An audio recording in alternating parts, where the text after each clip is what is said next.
கும்பகோணத்துல ஒரு பள்ளிக்கூடத்துல திடீர்னு ஒரு தீ விபத்து நடந்தது. தப்பிச்சு போக வழி இல்லாததுனால அங்க 94 குழந்தைங்க பரிதாபம் பெருகி செத்து போனாங்க.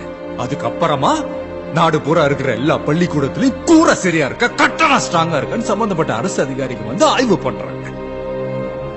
சென்னைக்கு பக்கத்துல தாம்பரத்துல ஒரு அம்மா தன்னோட 5 வயசு குழந்தைய பள்ளிக்கூட பஸ்ல ஏத்தி அனுப்பிட்டு போன 5வது நிமிஷத்துல அந்த பஸ்ல இருந்த ஓட்ட வழியா அந்த குழந்தை கீழே விழுந்து வீல்ல சிக்கி கொடூரமா செத்து போச்சு.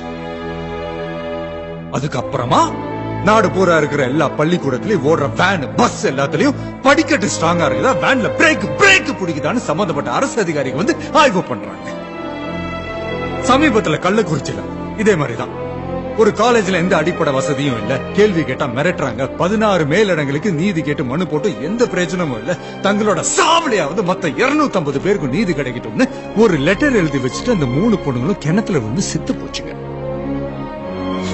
அதுக்கப்புறமா அந்த காலேஜ ஆய்வு பண்ணி மத்த ஸ்டூடெண்ட்ஸ வேற ஒரு நல்ல காலேஜ்ல கொண்டு போய் மாத்துறாங்க.